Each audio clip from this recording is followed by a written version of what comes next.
This is part one. What we're going to talk about is use test case examples. In part one, we're going to talk about Venezuela specifically, and we're also going to talk about Weimar Germany. Now, there's been numerous other examples of hyperinflation in the past, including one of the most famous ones, Zimbabwe. But specifically, let's talk about Weimar Germany.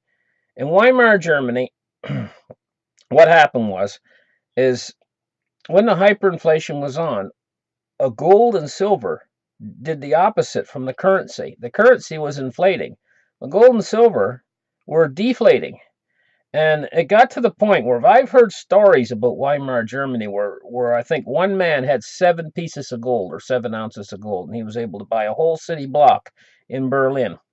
I also heard a story about a man who had 1 ounce of gold, a 1 ounce gold piece, an American coin, and he was able to buy a hotel, a whole hotel. And the story went that it was the hotel that he actually worked in before the hyperinflation. Something that he could have never afforded in his wildest dreams, to buy the whole hotel where he worked. So there were stories like this. Now, these stories just might be just stories. I don't know. I haven't verified them. But there's a truth behind it. There's a truth there. Now, I have reports coming out of Venezuela right now, and I'm going to read you one of the reports. It comes from a news source, Godlike Productions. Now, okay, this is an alternative media news source, and it's in their forums here, and it's from a user called Jake, and he says, my brother-in-law just returned from a 2-week mission trip. He works in a church. He was on a mission trip. He said things in Venezuela are absolutely horrible. There's no food. There's barely any electricity. There's no rule of law. It's as bad as you can possibly imagine.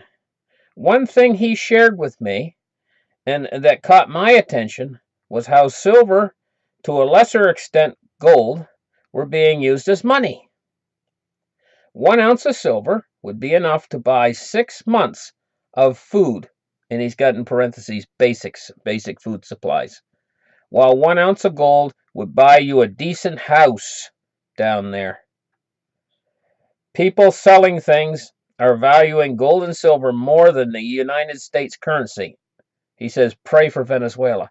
Now, they're valuing it more than the United States currency. Now, what if the whole world was caught in this hyperinflation? See, Venezuela is using United States currency as well as gold and silver. But what if the whole world is in the hyperinflation? This is going to create a situation on silver and on gold both that I call pressure. And this is what this article's about. This is what this 3-part series is going to be about. Is about pressure. The pressure that could come on gold and silver during a worldwide hyperinflation.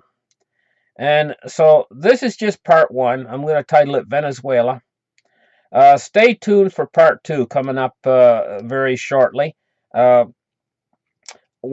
we'll talk on other subjects concerning how this pressure could yield into, or how this pressure could mount into the coming hyperinflation, how the hyperinflation can actually create the pressure, and what kind of pressure it's going to be, and just exactly what is that pressure going to do. Thank you very much for listening. Like and subscribe. Bye for now.